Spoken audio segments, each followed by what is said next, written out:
Ngithanda ukulibingelela lonke umhlaba wonke jikelele. Ngilamukela kusifundo sethu salona leli viki. Ngithemba lonke liyabusiseka lapho elikhona sikukota yethu yokugcina. Mina engikhulumayo ngu-Amos Maforo. Ngizakucela engilabo ekuxoxeni lesisifundo kulona leli viki labo baziveze.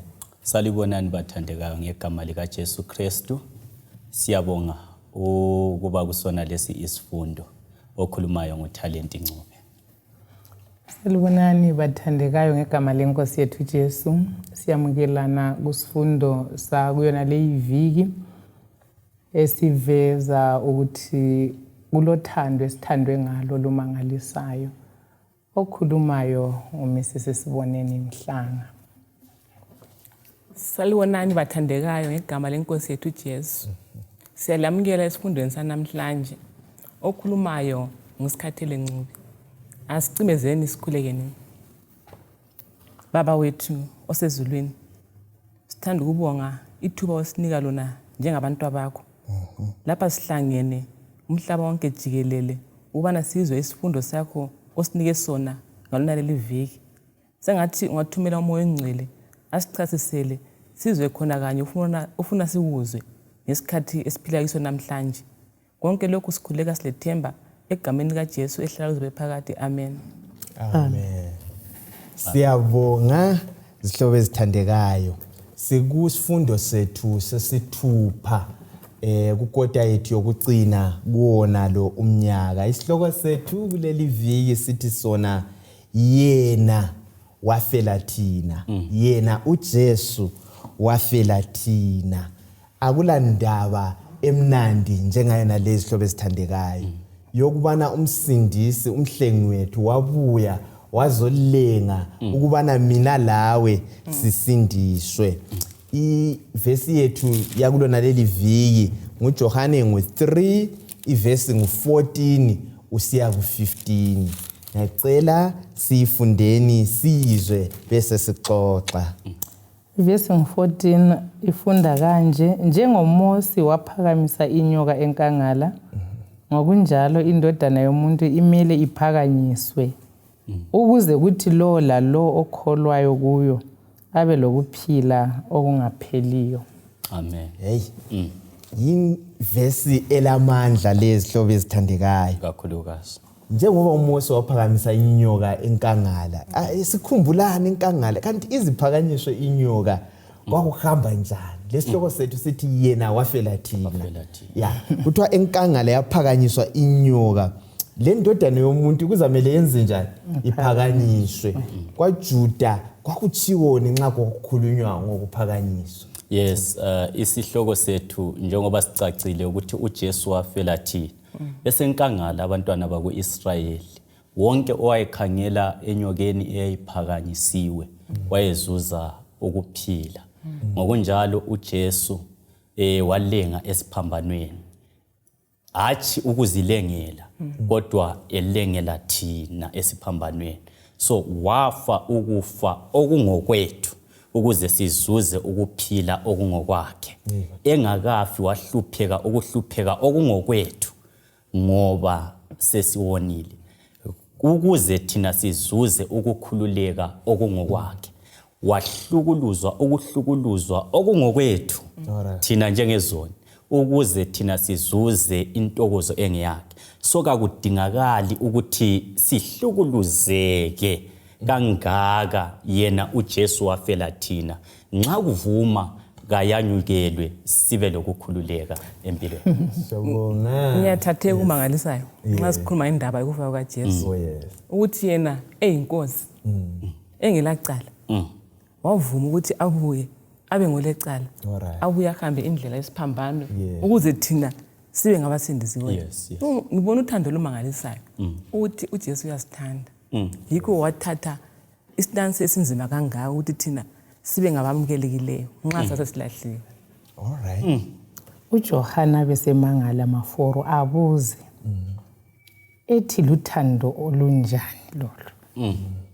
So indaba yokuthi isihloko sethu sisithi Yena wasifela iveza ukuthi thina yithi esasifanele ukufa sithintile indaba yokona engadini ngosuku lisidla lesi sihlahla liza kufa lokufa so ukufa bekuyinkomtsho yethu kodwa uJesu wakhetha ukuthi asitshintshele asinike inkomitsho yempilo yena thatha ukufa vele le mystery saveza emuva sikhuluma ngendaba yokungena kwesono ukuthi ukungena kwesono lakho mystery ukuthi isono sangena njani emumweni opheleleyo ngeyimfihlakalo kaNkulunkulu engazwisisekiyo yikho kumele sisuswe mystery ukuthi uJesu enguNkulunkulu anti uJohane 1 uthe nguye wayekhona ekuqaleni into zonke zadalwa nguye futhi ngaye akula lutho lwadalwa ungadalwa nguye so kuyimystery ukuthi uNkulunkulu uzathatha isimo somuntu amdalileyo njani azophila impilo yalo abe efukufa kohlazo uthanda uNkulunkulu asithande ngalo yilo esehlule akwenele engqondweni zethu kakungeni kuzwisiseke ukuthi uNkulunkulu wayengathatha indawo yethu njani asifeli ungafunda uEllen G. White nxa ecomenta ngendaba leyo uthi siza kuzwisisa mzona siyafika ezulwini iscience yokusindiswa kwethu ngoJesu kuthiwa yiscience esizayifunda iphakade yonke siyabe sifunda uNkulunkulu esambulela icebo leli ukuthi lelo kanjani. Amen. Siyabonga wamhlanga. Kuthiwa kulezinto esingezake sazibalekela. Bathi bona yikufa la lokho esikuthi ngama taxes ukubhadala ama tax kuhulumende. Esithi akwesinye isikhathi kodwa ama tax vele siyabalekela iningi lethu. But ukufa hayi ngeke wakubalekela sihlobo esithandekayo. Ukufa kwangena uzalwa Mrs Ncube vele usuqalisa ukufa ususiya uhamba nje uyaqoqoda kwelakho ithuna bese sitshelwa lapha ukubana uJesu kuphela nguye owaza ukuzokuqeda lokhu kufa bese kuthiwa uvuko lukaJesu ukuvuka kukaJesu ukufa kwakhe lokuvuka kwakhe yikho kuphela okusinikeza isiqiniselo sempilo engunaphakade yikho phela uJesu esithi yena njengalokho uMose waphakamisa inyoka enhlanu ungakhayela amavesi lawo uJohane 3 verse 14 15 yikho kulo 16 okukhulunywa ukuthi lo la lo okholwa kuye angaphi isipho esavela kuJesu so uvesi esikhulume ngayo 14 no 15 uthi indodana yomuntu izamele yenze njani iphakanyiswe ukuphakanyiswa kwakukhulunywa ngokufa angithi phela wawungeke udlale ngesiphambano kwaJuda so inyoka okwakusenzakala iphakanyisiwe abantu babelunywe kuyini ke nje zinyoka angithi phela kumeleni isono nathi silunyiwe inyoka umgobho inyoka endala so asibhekeni kuthi babesinda ngani ngokubheka enyokeni yethusi okundadekisayo ma4 khona kuthiwa labo ababesehluleka ukubheka abangakibo babesenza imizamo ukuthi babambe ikhanda ukuthi umuntu kakhangele enyokeni okuzasile kusinika ukuthi icebo leli lithi ukuthi kakula lutho kumele nilwenzele uNkulunkulu ikukangela so kusitsho ukuthi uJesu nxa ezile ukuthatha indawo yethu afe engxenyeni yethu kufanele sikholwe kufanele singakholwa kuphela yikho ethe okholwayo so indaba kule kwesinye isikhathi uyezwe ngani kufanele wenze something ukuthi ngey kumele ngenze lokho kumele ngenze lokho yikho kuthiwa abanye uJesu baza kuthi thina senza lokho senza lokho so ufanele ukuthi usamukele embusweni uJesu ethi hayi lapha kulo umbuso kungenwa ngokubheka ngokukholwa so asikuzwisisenini umhlatshelo esiwenzelwe nguJesu uphelele awudingi ukuthelwa izifudlana zokusebenzela uNkulunkulu hayi lokhana kuba yisithelo sokuthi wena ukholiwe so uNkulunkulu kasisize ukuthi sikuzwise ukuthi asiyeni kuJesu sizinikele sisindiswe Powerful. ufuna ukuthi something ufuna ukukhuluma yes ngiyathatheka khona lapha nxa ekuthinta ukuthi akudingakala ukuthi size simncedise uNkulunkulu mhlawumbe lanxa kungatsho kimi ukuthi ngiphe ngenxa ukuthi ngilakho sengiqasa ukunika konke lokhuyana asikho uza njani okungangisindisa okudingakalayo yikho uthintela lapha nomisi simhlanga ukuthi khona udingakala ukuthi khona sikholwa. Yes. Siyabonga. Siyabonga. Ake sikhangele lapha usambulo ngo-13. Yes. Kanti icebo leli silikhulumayo lona leli lokuyalinga. Anti uJesu lapha utshela uNikodimi uthi njengalokho inyoka yaphakanyiswa enhlane akamtshela ukuthi yinto esimele yenzakale hayi into engilandileyo angithi kuhle aveze ukuthi licebo ebelikhona. Uthini lapha usambulo ngo-13 verse ngo-8? Ithi lapha bonke abantu abahlala emhlabeni bazasikhonza isilo leso, bonke abalamabizo abo angalotshwanga encwadini yokuphila eyemvana eyabulawayo kusukela ekudatshulweni komhlaba. Sizuzani lapha ungikhangelele Titus 1:2 kumbe sikhangele Titus 1:2. Le ndaba iyathathekisa ngoba sivezelwa ukuthi uJesu uNkulunkulu ngokwakhe kwabekwa icebo losindiso ngitsho lomhlaba ungakanjani bathandekayo ungakasungulwa kahle sikuzwisise sisukisela kuGenesis. Uzananzelela ukuthi ngiphe umzekeliso kababa lo mama abalomntwana nxa belomntwana bebe sebeplana ukuthi umntanethu oyinkazana angazithwala sizagcina umntwana wakhe kodwa babe sebemfihlela icebo ngoba funa umntwana nxa ekwazi icebo uzawona esithi vele abazali bahle bangiplanela. So kunjalo uNkulunkulu esedale uAdam lo Eva icebo losindiso lalivele likhona kodwa lifihliwe kuyibo. Funa uAdam lo Eva bawone bethembe ukuthi kuvele kulecebo lani losindiso. Bathi bona sebewonile uNkulunkulu ngothando lwakhe wabasusa engadini yase-Edeni ngoba sebedle isihlahla sokwazi okuhle lokubi. Icebo lika Satan lalingelokuthi sebesesonweni babe sebesidla isihlahla sani sokuphila. Kukanti ke uNkulunkulu wayesithi kakumelanga lidle isihlahla sokuphila lihlale lisesonweni. Sengilixotsha ngoba kulecebo lokuthi uJesu afele lina. Now sizwisisa ukuthi icebo losindiso kalibuyanga ngemva kokuthi uAdam lo Eva sebewonile. Lalivele likhona ngenxa yothando lukaThixo. It was not an afterthought.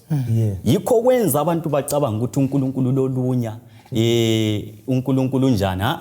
uNkulunkulu uthando lwakhe silubone ukuthi wavele wabeka ucebo losindiso umhlaba ungakawoni kukithi ke ukuthi sikhethe.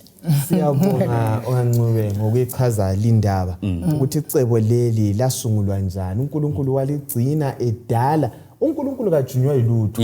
Wayekwazi waphuma lendlela yokubana uza kusikhipha njani esonweni funa singawela esonweni njengoba elethile umzekeliso othile.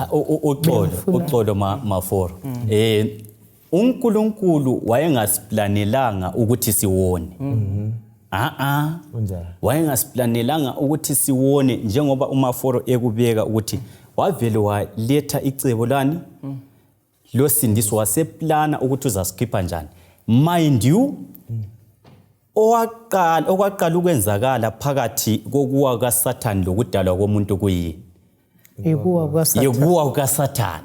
So uNkulunkulu wayevele ekwazi esekubonile njalo ekwazi ukuthi izidalwa zile possibility yokuthi zihlamuke. So yikho wahle wabeka icebo losindiso ngothando lwakhe ukuthi esikhiphe kalula. So ukuthi ngiyaqondisa ukuthi asikuthi isono sasivele sidala ukuthi sizawuba khona nokuthi vele kuzahamba ukuthi wakuluthando lukaNkulunkulu ngokunanzelela ukuthi sokungayenzakala njengoba uSathane sewile waphosela emhlabeni ukuthi umuntu lo ngimdalile ngimthanda kangaka awe Nxa sethe wawa nanti icebo likhona. Powerful. Yes. Bensathi laba bangikhumbuza ukuthi singenisa isifundo sekota leyi kwavela ukuthi uNkulunkulu ekukhalipheni kwakhe edala konke okudaliwe izidalwa zezulwini ingilose kumbe umuntu wamupha amandla okukhetha khona lokho kuyeme ethandweni. So uNkulunkulu edala icebo leli lokuthi umuntu uzasindiswa njani wayekhangele ukuthi njengoba umuntu elendlela yokukhetha angangakhethi lokho esimbekele khona sizakwenza. So uNkulunkulu simbona ecanda icebo elihlakaniphileyo futhi elijulileyo uSathane angeke alidilize. Sibona kulento engiyithanda ungayifunda ku Patriarchs and Prophets ithi the plan of redemption chapter 4. Ithi uJesu wenza ukuzinikela okuvelela ukuthi ngubani ozasihambela. uJesu wathi ngila. And into engiyithandile engenza ngimangala uthando lukaJesu ukuthi indlela yokuhlenga umuntu lobuhlungu bayo yayivulekile kuye. Wayikhetha injani. Yes. Yikho sikhuluma ngendaba yothando. Kwenzakala kuphela emntwini olothando. Ngicela umbalele lapha uThito 1 verse 2. Ithi lapha ukukholwa lokwazi okweme ethembeni lokuphila okulaphakade okwathenjiswa nguNkulunkulu ongaqambi manga isikhathi singakaqalisi. Singakaqalisi kudaleni khona ngale umlimi wahle wathembisa. Sizwile la ungabala u1 Peter 1 verse 19-20 wonke afithizela ukubana leli cebo lenziwa ekudwatshulweni komhlaba. Umhlaba ungakabikhona uNkulunkulu wahle waphuma lecebo. Funa kungonakala, funa kungaba lengozi sizakwenza ngalindlela. Ukhangele uJohane ngo1 verse 29 uthini uJohane nxa wayebona uJesu esebuya ezokubhaphathizwa uthi bheka iwundlu lenkosi elinjani elisusa izono zezwe. Ebuya uJesu engakaphakanyiswa njengenyoka. uJohane wahle wakutsho ukubana hayi leli yiliwundlu. Lekhumbula indaba yewundlu. Kuyini kwakusenzakala ncube ngewundlu. Chaza indaba yomhlatshelo indaba yegazi. Yes, uzathola ukuthi sebewonile. uNkulunkulu immediately wahle waveza ucebo lwesindiso kuGenesis chapter 3 verse 1:15. Endulo ngale ubesithi umuntu engawona abantwana bakweIsrayeli sigijimele kubo athathe iwundlu afukambela lethempelini elingela sici afika afake isandla phezukwani kwekhanda lemvu avume izono zakhe kusitsho ukuthi sezitransferiwe zaya ngaphi emvini le. Ungayisikho ukuthi ukholwa emvini le kodwa ekholwa kulowo ovezwa imvu le. Yikho uJohane nxa esebona uJesu Kristu uthi bheka ini iwundlu elisusa isono somhlaba. Kakhulu. Nxa sikhangela isono sithola ukuthi khona sasingachiphanga.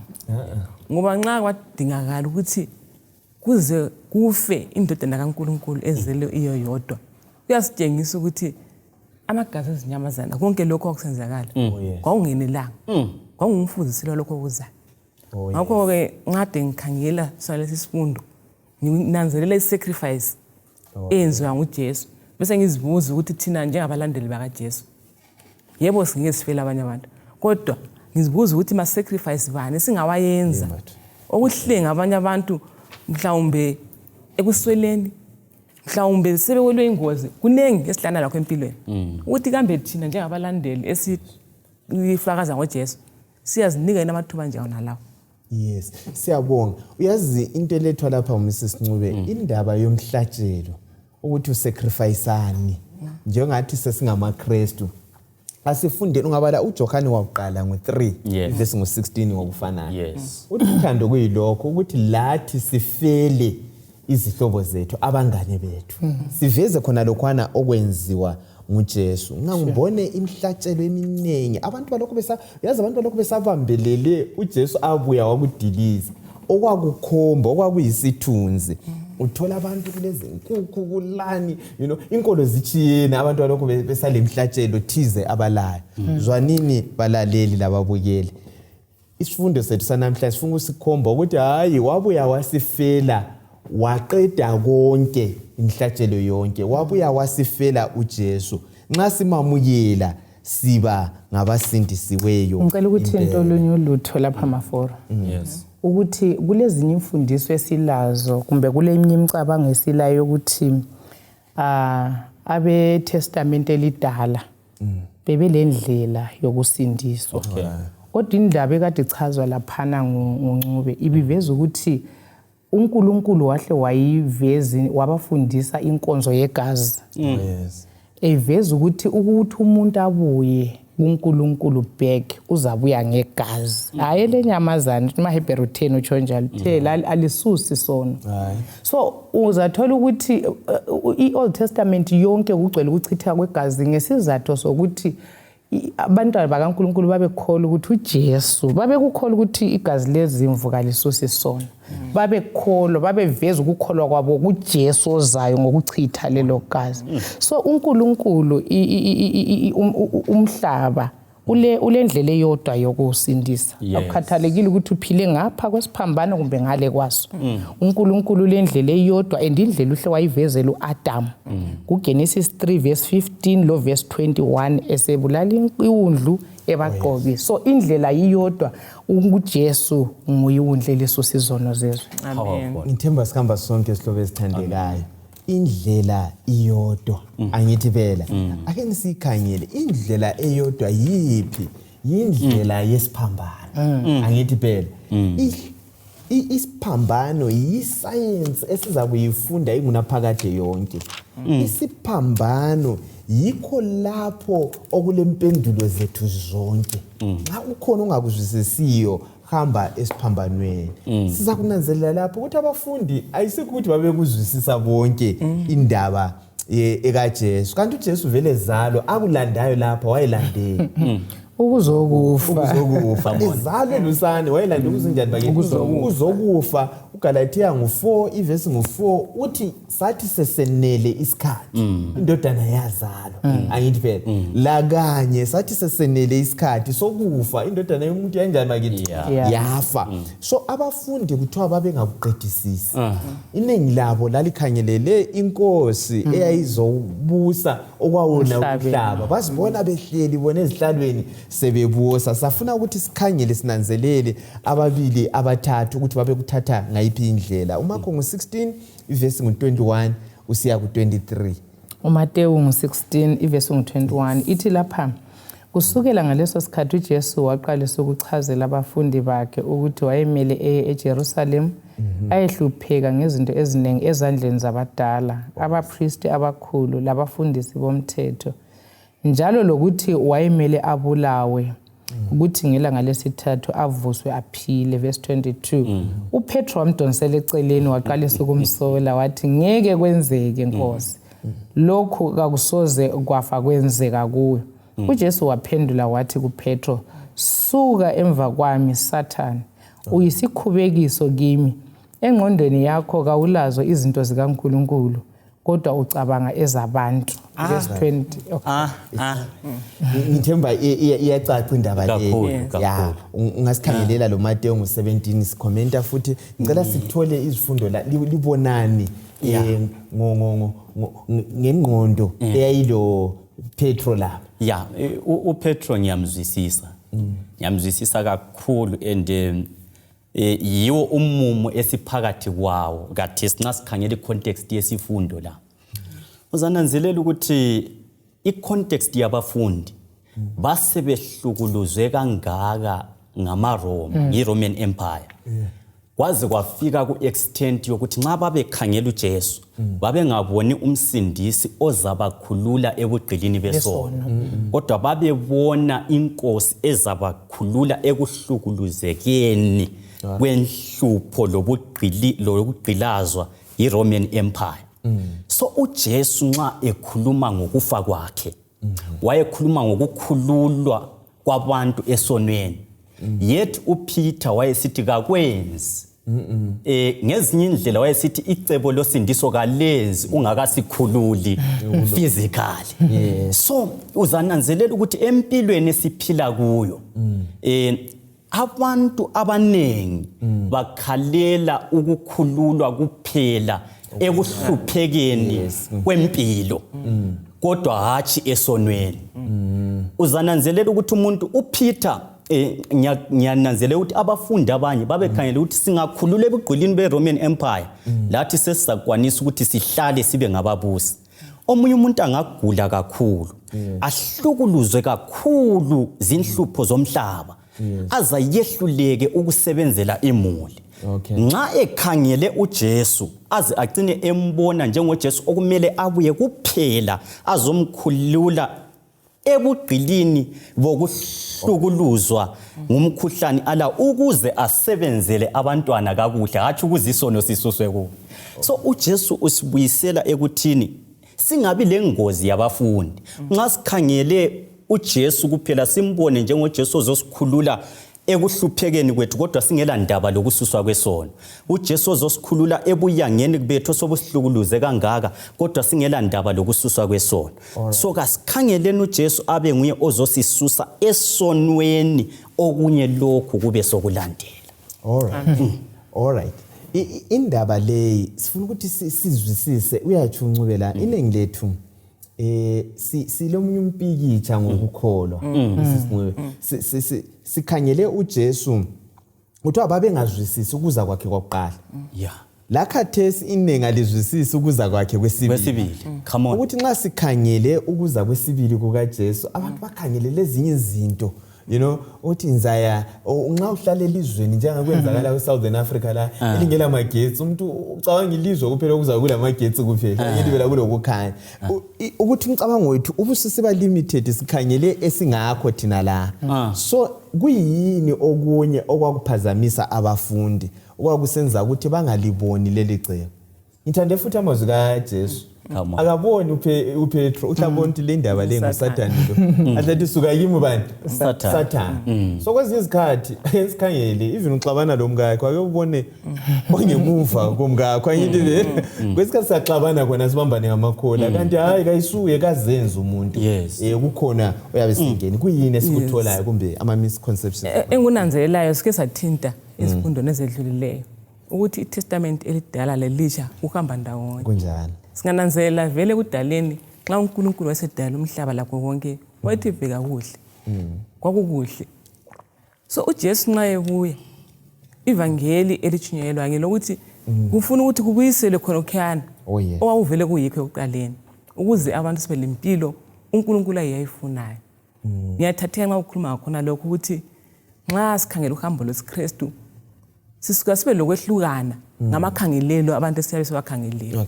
Kasikhangeleleni umbuso kaJesu ayiyo awufuna ukuthi awu-establish oqala khona lapha emhlabeni.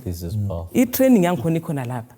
Ayisozithi mhla esebuya selikhala icilongo esevusa abafileyo bese ngikhona ngizatshintsha ngithi sengingoqualify ukuyaphila lo Jesu ku-kingdom yakhe. Okunye nguzwayo singafuna umbuso kaJesu ngendlela yethu kumbe ngamaterms angithi vele asiwamukeleni unjalo. Bengifuna ukuthinta ukuthinta indaba emangalisayo. Uyazithi umpostoli Paul nxa ebhayile uTimothy ngesuku zokugcina sesengozini emangalisayo. Kuthiwa sizazifunila abazakhuluma lokho esikufunayo. Phela abafundi kuthiwa kwehlule ukuthi indaba kaJesu lokufa kwakhe bayizwe ukuthi ayisikho ababefuna ukuzwa.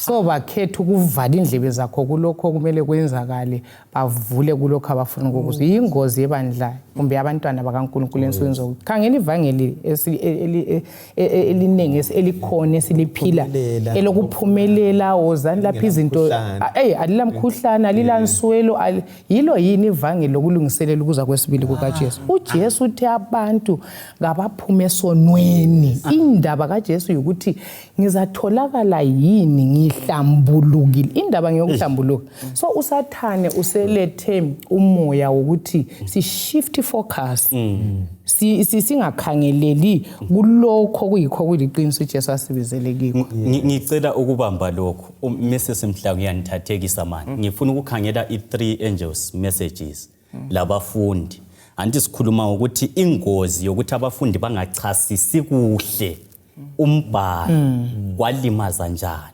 Ungafunda uDaniel chapter 9 verse 25 26 lo 27 abafundi okwenza baba disappointed indaba yona lesikhuluma ngayo uthi babe ngachasisanga kuhle ini umbhalo. Ungafunda uDaniel chapter 9 verse 25 ukhuluma ukubhabhathizwa kabani ukaJesu bona babe bambe ukuthi uJesu uzabuya oka Daniel chapter 9 verse 25 and they neglected verse 26 lo verse 27 ukuneglecta kwabo verse 26 lo 27 wayekhuluma ukufa kaJesu wenza ukuthi esefile baba disappointed ngoba bona babekhangele kuphela ukukhululwa ebugqilini. Ungahamba kuma Millerites ngale kubo kuma 1800 right 1800 uzathola ukuthi babe bambe i-first angels message kuphela njengabafundi bachiya esibili bachiya esithathu ukuyehluleka kwabo ukubamba lawa uJesu wathi ngasabuyanga emhlabeni eseye kuheavenly most holy place they were disappointed so bona bazi disappointa ngokungayakheli ingcazelo kusisekelo seBhayibheli kodwa ngokuyakhela kuma problems abo njengokuthi namhlanje abantu abaningi bafuna ukunotha kuphela abanye kabakhulumi ngesono ufuna ukunotha ufuna ukusila ufuna lo uyakhele ku foundation etemporary buyela ekuthini indaba ngiyocebo losindiso elalungiswa ngitsho lomhlaba ungakaweli esonweni. Alright.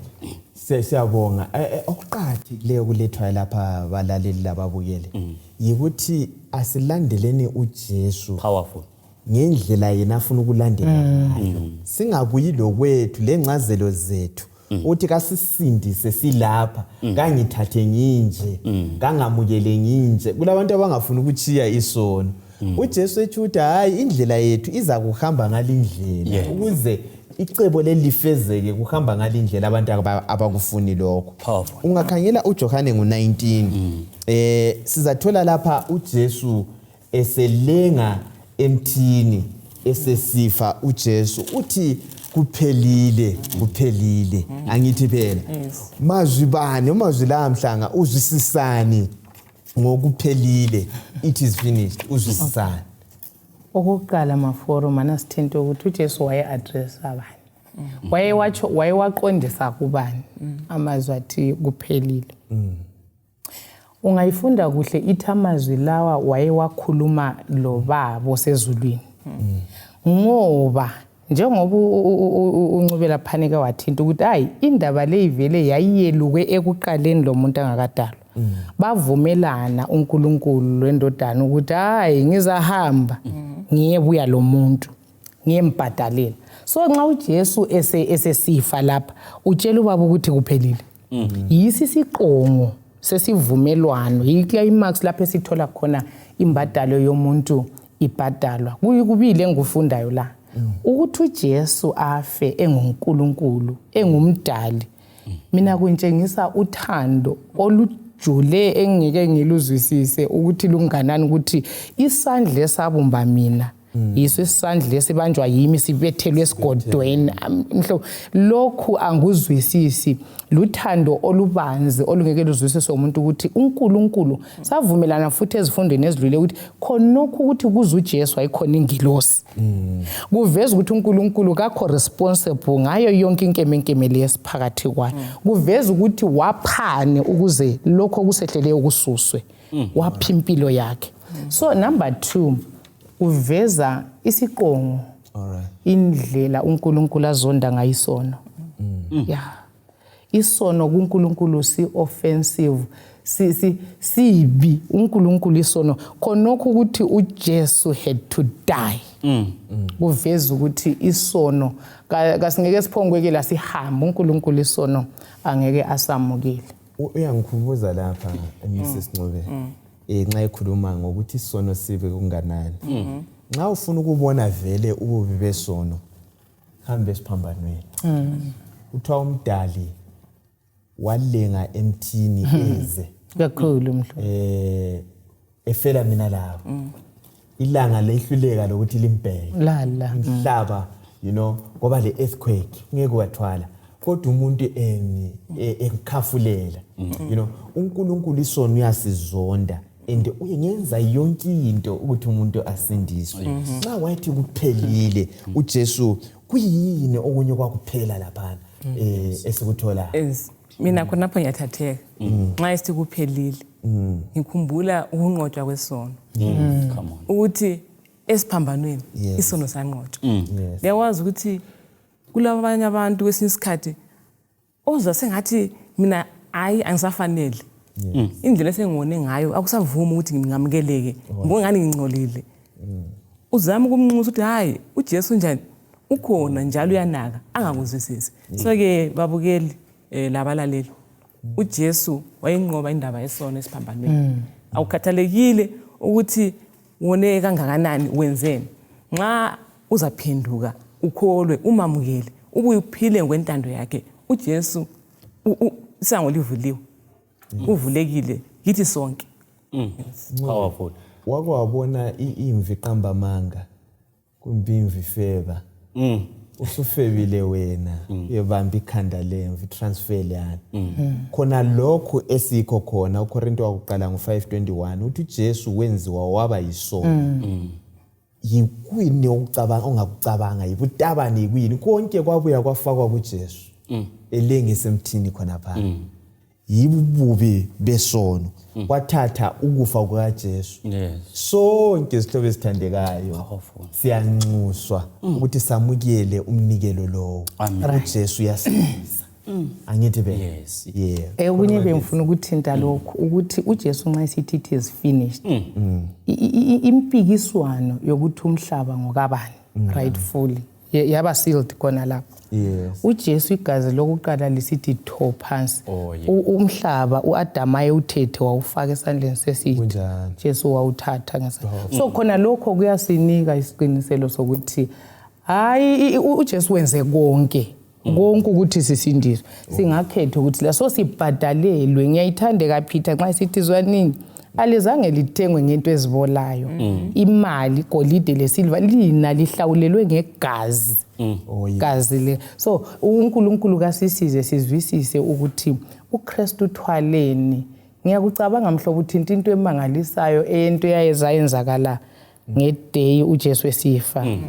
Ukuthi nature yala ukukhangela umsindisi umdali kodwa umuntu mhlobo isono sijulile silenye impande silenye impande umuntu inhliziyo iyaba seared with a hot iron yomithi cha umuntu waba lamagazi ukuthi usindisa abanye yehla uzisindisa and ungayifunda kuhle ithi usathane kwakuyimpikiswano yokucina ukuthi kumele ukuthi anqobe kodwa uJesu wanqoba. Ngithe ngiyifunda ku great controversy ithi usathane wasamona ama evil angels wonke ukuthi namuhla esiphambanweni kumele sinqobe. Yikho ubona ivini kwabelethwa esithi ngiyoma kwalethwa ivinika wayefuna ukuthi umhlatshelo ungapheleli into yonke icebo losindiso lidilizwe but when Christ died icebo olase liphumela. Okunye okundithathe Ncube ngifuna uyengeze ngalokho kule mhlaba eyayingawanga sike sikhangele nxa uJesu esithi it is finished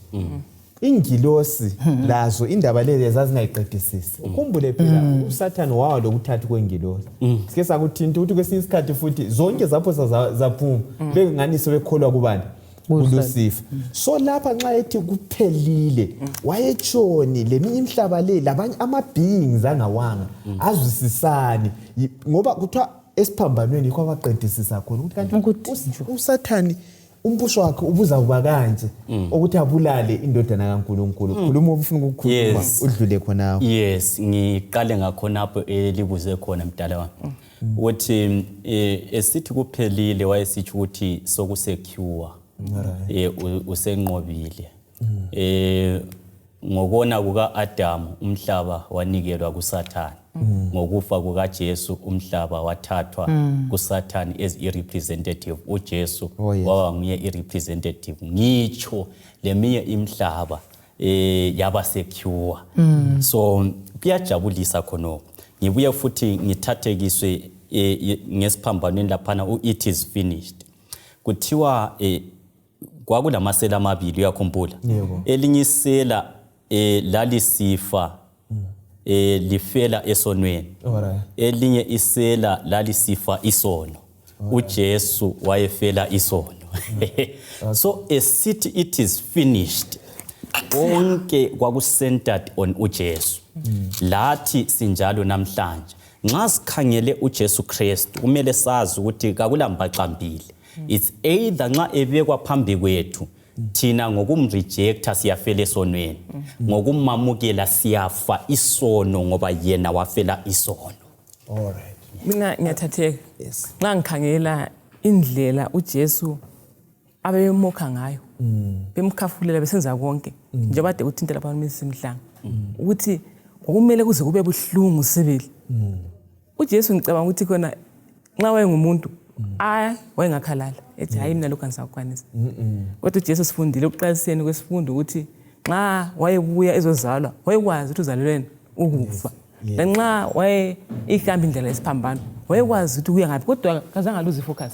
Waqhubekela phambili nxa wakufika isituation ukuthi wakulula ukuthi athi give up kodwa yena ngenxa ye focus le purpose ayayazi waqhubekela phambili ekhangele phambili.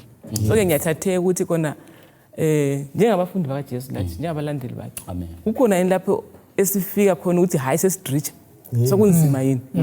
So kumele sibe lesibindi sithwala isiphambano sethu siye phambili. Amen. uJesu wasifela mesisincane. Yindaba esingayo kulona leli iviki. Yes. Wafela thina. Ungakhangela uJohane ngo3 yona lebe sibala u14 usiya ku18 asayi kuyiphinda ngicela ungikhangela uRoma ngo6 verse ngo23. Amen. Amen. Indaba yokuthi ebuya vele injongo yakhe yayizokufela abantu wena nami ukuze sisindiswe. Uyamtshela uNikodima ingxoxaba layo noNikodima. Ikho kule verse eqhatheke kakhulu eyaziwa umuntu wonke bayithi the greatest verse eyayikhuluma nge-greatest territory, indawo enkulu kakhulu okulonxuso olukhulu kakhulu. Ngicela usibalele uRoma ngo6 verse ngo23 mhlobo. Ngoba umvuzo wesono yikufa, kodwa isipho sikaNkuluNkulu siyikuphila okungapheliyo kuKristu Jesu inkosi yethu. Amen. Sathi sinqo isintroducer sathi ukuthi kwaba lokuntshintshana angithi phela ngicela lokho engayimele ngibe yikho khona ngiye kufa uJesu wayangifela athi ukufa lokuvuka kade sikhuluma ngakho iviki elidlulile. Yes. Kodwa ukufa kwesibili yikho kwafiwa ngubani bakithi nguJesu walenga emthini. Sifundani kulamavesi kutshoni ukufa kukaJesu empilweni zethu. Nxa umuntu ezalwa namhlanje uzalwa eyisoni. Akudingakala ukuthi utshontshe kumbe uyeqe umthetho othile ukuze ubizwe ngokuthi uyisoni. Lokhana kwenziwa nguAdam loEva. Namhlanje nxa uzalwa with all evil propensities. Uvele uzalwa ukutshontsha lani. So kuyimpumela yokuthi uzelwe uyisoni. So kudingakala ukuze ubizwe ukuthi yisoni lokuthi ufe ukuthi vele uzalwa wonile. Ukuze umuntu abe lempilo engapheliyo kumbe abe ngumKristu kudingakala ukuthi azalwe kakutsha kuKristu futhi. Asuswe kunature yokuzalwa eyisoni. Abe sezalwa kakutsha kuKristu wanqoba ukufa ngokufa. Sibe sesithi nxa sesimamukele noma singafa ngokwemvelo yethu kodwa siyazi ukuthi yena uza kusivusa ngoba wanqoba sesingamaKristu. Kakudingakala isithwala eudamaforo. Kakudingakala imali kayikuvusi.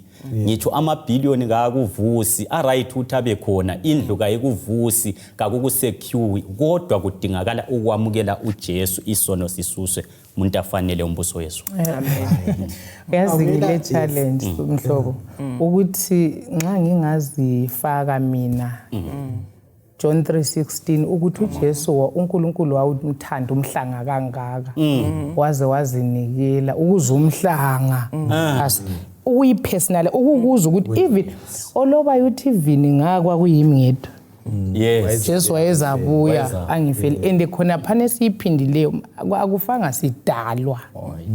Kwafu creator kwafu umdali wendalo yonke ukuthi khona lokho kuyasibonakalisa ukuthi sile value engana silesisindo esinganani phambi kukaNkulunkulu so singazeyisini asiyeni kuNkulunkulu siphile. Yes khonapho ugcizelela. Yes. Sinanze ukuthi khona nxa ngufaka sibili kimi. Yes. Ukuthi wenza wazofela mina. Uthiwa isifundweni nxa sifunda lapha ukuthi kufikani emkhumbulweni wami nxa ngifikira ukulingeka ukuthi ngiwone. Yes. Angazi isono sifike engqondweni yomuntu kodwa imithetho elithumi ibhaliwe. Ngoba ukuqhubeka usona Mrs Ncube kuthi ukuthi uKristu bethelwa kutsha wenza amanxeba le agoni kutsha so khona lokho nxa sikukholwa ukuthi ufele mina sikufa sizakwesaba ukona. Yes. So sihlobo esithandekayo ngithemba indaba iyacaca la ukuthi hey kwafelwa wena ake ukuthathe wena mathupha ukuthi yimi la konke lokho engikwenza la kanye kunguwe angithi phela uJesu wafela thina ukuthi sizosindiswa sikhangele la sihlanganise umutsho wesiphambano uthi kanti vele isiphambano sichona omnye wathi kulo ekuletha wathi yabona uJesu wathebethelwa wabethelwa ezandleni lapha kukhomba izono esizenzayo ngezandla zethu enyaweni kukhomba izono esizenzayo sihamba sichocha siya khona ngale sicross amabhoda wathi waze wagwaza ehlangothini usitsho izono zonambitho ezeappetite ukudla unatha esikunathayo wafakwa umqhelo wameva ekhanda wahlatshwa ikhanda lonke leli usitsho izono zomcabango so kukho konke akula sona angazange sifele akula sona angazange sifele isono sonke saba kuJesu ufuna ukuthi sikhangele lapha ukuthi isiphambano sihlobo esithandekayo sichoni empilweni zethu sichoni empilweni yakho wena nxa usizwa ukhunywa ngesiphambano uzwani? Yes, kuyajabulisa lokho kuyathokozisa. Impilo esiphila kuyo bathandekayo. Umhlaba mubi. And le society esikhulele kuyo is normalized isono. Kwesinye isikhathi sesize singasaboni ukuthi siyawona. Ngoba sokuhlezi kunormal. Sibe sesisondezwa ke esiphambanweni ukuthi nxa similapha sikhuluma sizwelana kanye lathi kanye labalaleli ukuthi kulesiphambano esiyisenta yokusindiswa kwethu ngoba uJesu wabethelwa khona igazi lakhe lachitheka ukuthi emhlabeni onjalo nxa sikhangela esiphambanweni uJesu elengile siyaphiwa amandla ukuthi lathi sibe ngabantu abangcono abantu abalomusa abantu abalothando so nxa mbona isiphambano eudamaforo ngibona uthando olukhulu lukaThixo lokuthi emhlabeni onje obuhlungu uJesu uyazwisisa uthi kuphela nxa kade ungabonanga ukuthi kwakona umhlaba ukufide ekulimaleni nansi isiphambano uJesu afela khona uJesu ufuna ukukususa ekulimaleni. Beautiful. Isiphambano yisenta yosindiso lethu lonke kuthiwa kunaphakade vela ayingeke yakuchaza kuzwakala uthando angizwa abantu bethi bayathandwa bethandana besenzana isihlobo esithandekayo uthando lukuKristu akula muntu ongakuthanda ngendlela uKristu akuthanda ngayo asibeni seduze loKristu ngifuna ukuthinta right ngifuna ukuthinta indaba eyinye lapha ukuthi sike sathinta indaba yovuko ukuthi ngani ayikholeke ebantwini. Okay. Le ndaba yesiphambano ivesi esayifunda iveza ukuthi la nxa sichumayela uJesu ofela abantu ofuna ukupha abantu impilo ungani kuyibula kunjani ebantwini zwana ukuthi umpostoli Paul uthini kuba seKorinte bokuqala ngo1 ivesi ngo18 ithi ngoba ilizwi lesiphambano liyibuthutha kulabo ababhubhayo kodwa kithi abasindiswayo lingamandla kaNkulunkulu. Come on. Ngiyakukholwa mina ukuthi even isiphambano kuthiwa sasetshenziswa ukuthotsha kumbe ukuveza ukuthi umuntu wakhona uyicriminal enganani kwakuyinto eyisekayo ukuthi nxa ufe ngesiphambano so indaba kaKristu uNkulunkulu nxa ufe kubalusi yaphansi uthi uNkulunkulu usebenzisile izinto zokuhlakanipha ukuveza izinto ezingani izinto zengani zikhayela ziyibulu ukuveza izinto ezisithakeleyo zokusindiswa kwethu.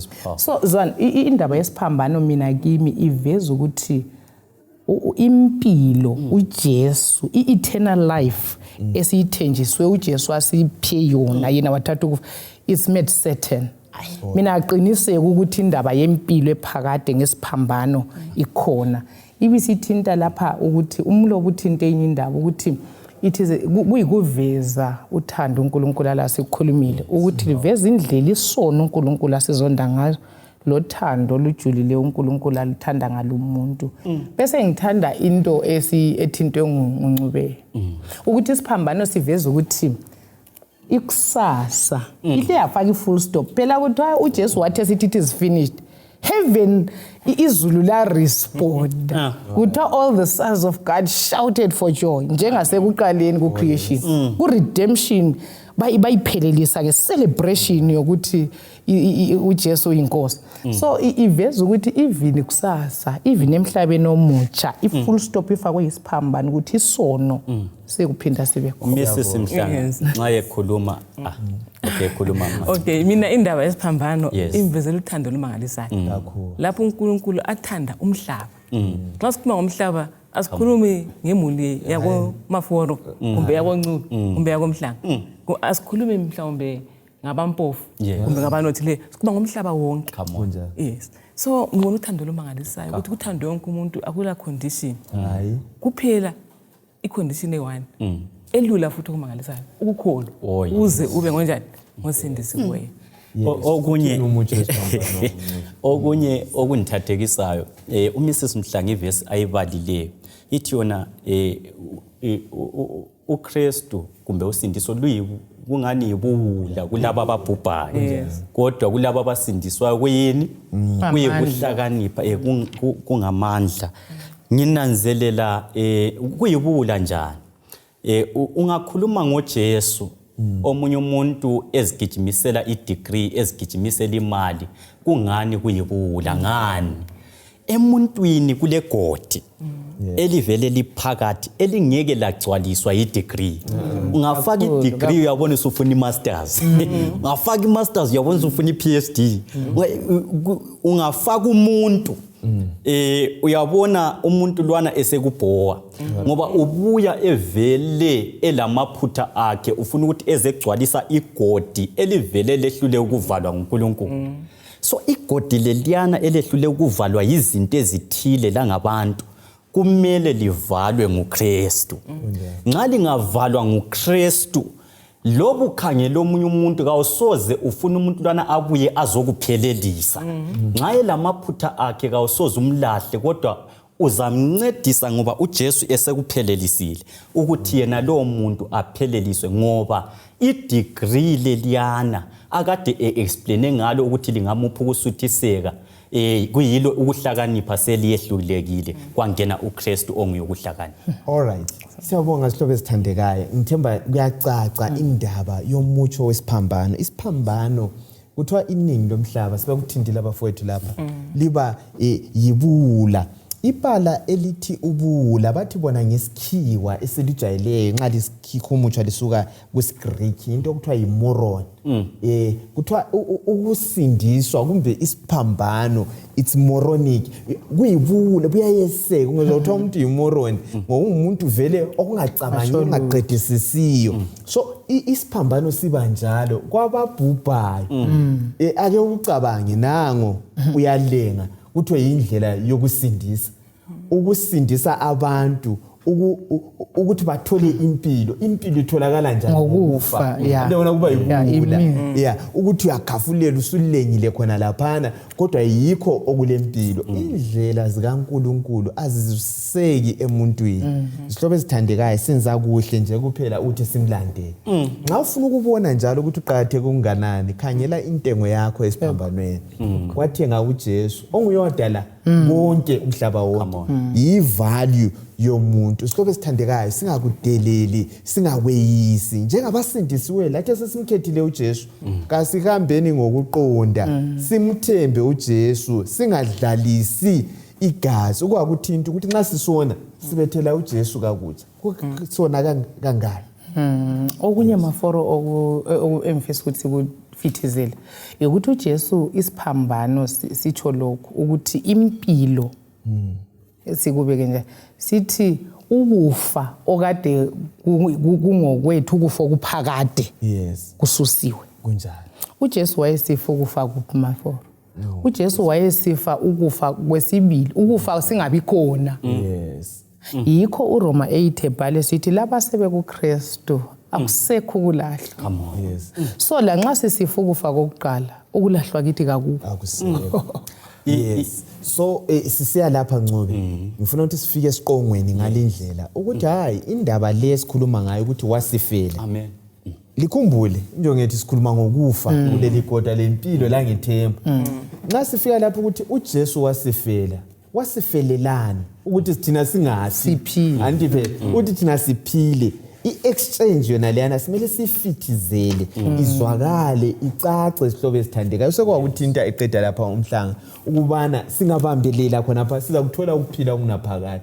uzasincedisa ukubana samukele abe ama situations esingena kuyo abethu nxa belala sikwamukele ngoba sikwazi ukuthi kule kusasa ukhona owasifelayo wasinikeza impilo engunaphakade powerful igazi ngigcizelela khonapho elder wami igazi lika Jesu kalichithekelanga ukuthi silahlelwe kachana kulabanye abasebenzisa igazi lika Jesu ukuxothela abanye abantu kachana sokungani umuntu nxa engumKristu akasawoni akumele sibe clear ngakho nokuya kulama Kristu aphakathi kwama addiction lokhu ngizadlala ngigcizele even lo muntu ongumfundisi ungabeka ithemba lakho kuye ungafakanga ithemba lakho egazini lika Jesu uyamfica la ele addiction ethile so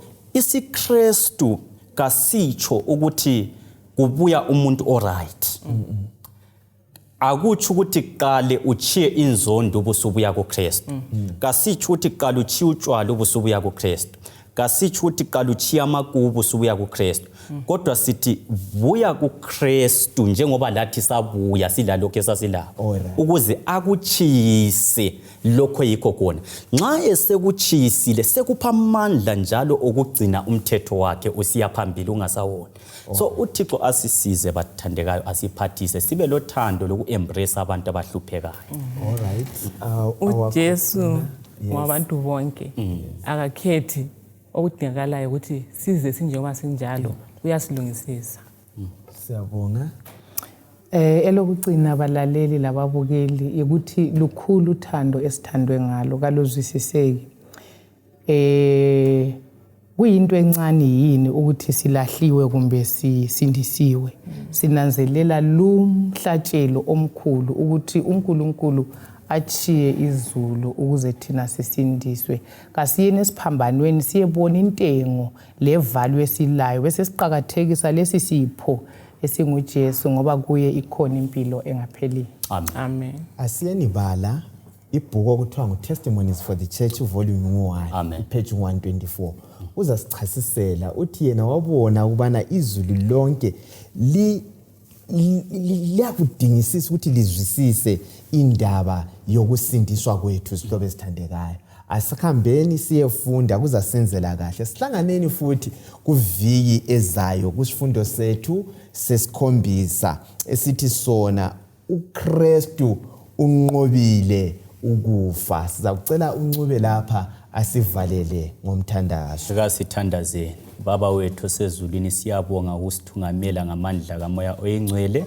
Sicela inguquko ezimpilweni zethu ngegama likaJesu siyakhuleka. Amen. Amen.